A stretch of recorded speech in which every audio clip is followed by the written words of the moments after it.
কালকে গতকাল একটা যুদ্ধ শেষ হলো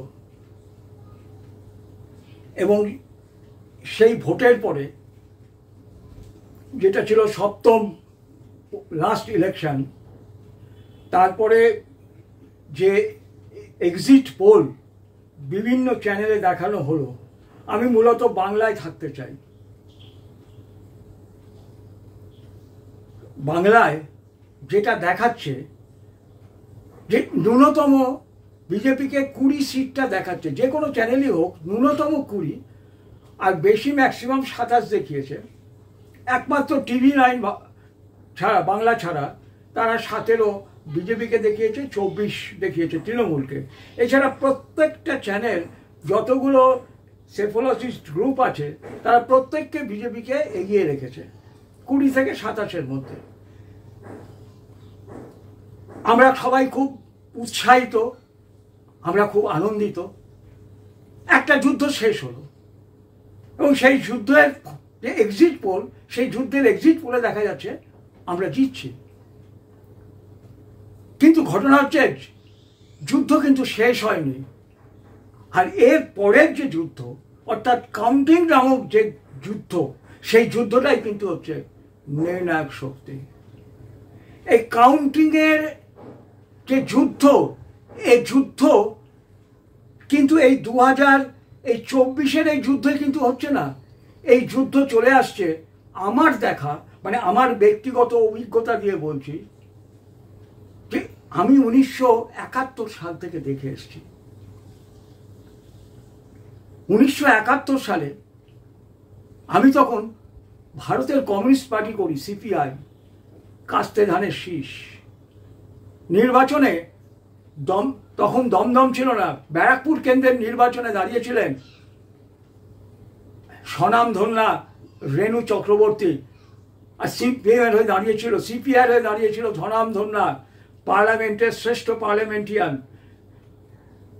বিধানচন্দ্র রায়ের ভাগ্নি, বিদেশে লেখাপড়া করা সেই রেণু চক্রবর্তী, আর তার সঙ্গে দাঁড়িয়েছিলেন আমাদের টিটাগড়ের ট্রেড ইউনিয়ন নেতা নিরক্ষর মোহাম্মদ ইসমাইল। এবং তার আগে যতগুলো ইলেকশন হয়েছিল, সব ইলেকশনেই রেণু চক্রবর্তী জিতেছিলেন, কারণ রেণু চক্রবর্তী যে ভোটটা পেতেন, apart from any political thinking, তিনি একজন ভালো পার্লামেন্টিয়ান, বাংলা থেকে যাবেন, সেজন্য তখনকার দিনের বহু কংগ্রেসম্যানও তাকে ভোট দিত। কিন্তু সেই 71 সালের নির্বাচনে আমার নিজের অভিজ্ঞতায় ভয়াবহ ঘটনা ঘটে গেল। তখন আমার বয়স 21, কাউন্টিং হিসেবে গেছি, বঙ্গবাসী কলেজে পড়ি, গরম গরম বক্তৃতা শুনে নয়া কমিউনিস্ট হয়েছি। কি দেখলাম, তখন কাউন্টিং এইভাবে হতো না, তখন কাগজে এতে ভোটার পেপারে স্ট্যাম্প পেরে ভোট হতো, এবং বড় একটা ড্রামের মধ্যে অনেকগুলো উঠে নিয়ে 50টা করে বান্ডিল করে ভোট হতো, কাউন্টিং হতো। সে কাউন্টিংয়ে কি দেখলাম? কাউন্টিংয়ে দেখলাম এক ভয়াবহ দৃশ্য। যেগুলো নিয়ম ছিল যে কেউ যদি স্ট্যাম্প পারে, তার 75% যদি পার্টির সিম্বলের উপরে পড়ে, সেটা সেই পার্টির ফেভারে যাবে, আর যদি 50-50 হয় সেক্ষেত্রে ক্যান্সেল হবে। কিন্তু কি দেখলাম, যে রেণু চক্রবর্তী যদি একটু অন্য পার্টির সিম্বলে ঢুকে যায়, ক্যান্সেল, শুধু ক্যান্সেলের বন্যা বইতে আরম্ভ করলো। তখন প্রতিবাদ করার ভাষা ছিল না। জ্যোতিবাবু দেখলাম আসলেন, সরকারি কর্মচারী থেকে আরম্ভ করে যারা কাউন্টিংয়ে মানে সরকারি পক্ষ, তারাও পর্যন্ত উল্লাস করে উঠলো, কারণ সবই তো তখন ওই CPM এবং ট্রেড ইউনিয়নের আন্ডারে, কোঅর্ডিনেশন কমিটির আন্ডারে। এবং এইভাবে সারা রাত্রি কাউন্টিং চলছে, 2 নম্বরই কাউন্টিং। রাত্রি 3টে না 4টের সময় আমাদের বললো, এবারে এখান থেকে চলো, কারণ এইবারে আমাদের যারা CPI হিসেবে বসেছে, আমাদের পেটাই শুরু হবে। সেই রাত্রে অন্ধকারের মধ্যে ব্যারাকপুর থেকে আমরা হাঁটতে হাঁটতে ফিরেছিলাম বাড়ি। সে অভিজ্ঞতা আমার আছে। 2014-তেও আমি বসেছি তপন শিকদারের হয়ে, 2019-এও বসেছি শ্রমিক ভট্টাচার্যের হয়ে, তারপরে হয়তো আমি বসিনি। কিন্তু লাস্ট যে বিধানসভার ইলেকশনে কিন্তু দেখলাম কি না, বিজেপির যারা পোলিং এজেন্ট হিসেবে যাবে, বহু পোলিং এজেন্ট ছিল যাদের প্রপার অভিজ্ঞতা ছিল না, কাউন্টিং এজেন্ট, পোলিং এজেন্ট না, কাউন্টিং এজেন্ট, তাদের প্রপার অভিজ্ঞতা ছিল না কিভাবে কাউন্টিংয়ে বসতে হয়, কিভাবে দেখতে হয়, কিভাবে ফর্মের সাথে মিলিয়ে নিতে হয়। এবং যার সুযোগ নিল অভিজ্ঞ তৃণমূলরা চাপা সন্ত্রাস সৃষ্টি করে সেখান থেকে বিজেপির যারা কাউন্টিং এজেন্ট ছিল বহু কাউন্টিং এজেন্টকে সরিয়ে দেওয়া হলো। এবং যে ইলেকশন 21-এর ইলেকশনে বিজেপির জেতার কথা, বিজেপি জিতবে, বিজেপি ক্ষমতায় আসবে পশ্চিমবঙ্গে, সেই ইলেকশনকে পুরো ঘুরিয়ে দেওয়া হলো। তারপরেও কিন্তু এমন 100টা মতো সিট ছিল যেখানে 1000-1500 ডিফারেন্স ছিল, অনায়াসে এতে যেতে পারতো, কোর্টে যেতে পারতো, চ্যালেঞ্জ করতে পারতো। কিন্তু কোন এক দুর্বোধ্য কারণে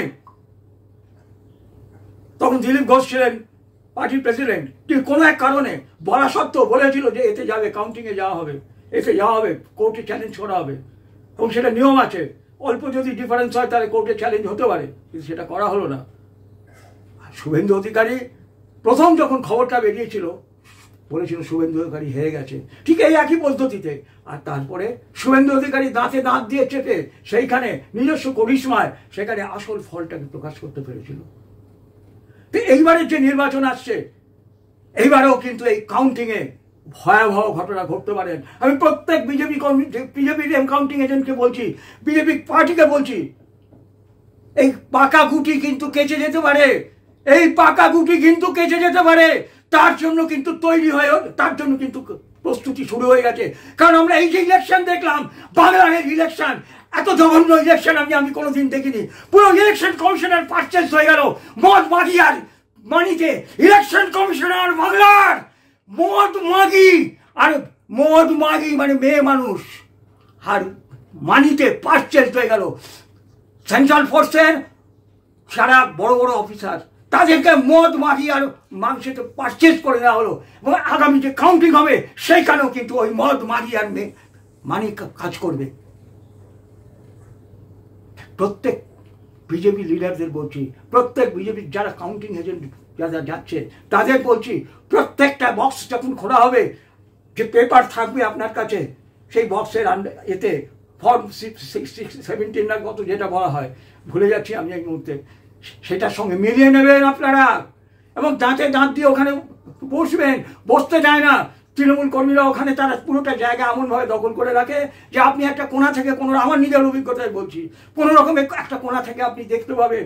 এবং সেই বাক্সটা যখন খোলা হবে তখন দেখাবে, সঙ্গে সঙ্গে সেটাকে কিন্তু ভালো করে দেখবেন, কোনো চাপের কাছে নথি স্বীকার করবেন না। এবং বাইরে যে বুথ অফিস হবে, সেই বুথ অফিস যেন চাঙ্গা থাকে, সেই চাঙ্গা যদি না থাকে তাহলে কিন্তু তৃণমূল যা খুশি তাই করবে বলে দিলাম। কারণ এক্সিট পোলে দেখাচ্ছে তারা হেরে যাচ্ছে, এই হেরে যাওয়াটাকে যে কোনো মূল্যে হোক তাদেরকে জিততে হবে। এবং তার জন্য ইলেকশন কমিশন পারচেজ হবে, সেন্ট্রাল ফোর্স পারচেজ হবে, সব পারচেজ হয়ে যাবে। কারণ বাংলায় আসলে সবাই ছুঁচো হয়ে যায়, বাইরে সবাই হালুমবার থাকে, কিন্তু বাংলায় আসলে সবাই ছুঁচো হয়ে যায়। কেন আমি জানি না, কোন এক দুর্বুদ্ধ কারণে বাংলায় যখন আসে সবকিছু যেন পাল্টে যায়। তাই প্রত্যেককে বলছি, এই ইলেকশন নির্ণায়ক ইলেকশন, ভারতের তো অবশ্যই, বাংলারও একটা কিন্তু নির্ণায়ক ইলেকশন। দাঁতে দাঁত দিয়ে লড়াই করুন, কোনোভাবে কিন্তু পিছবেন না।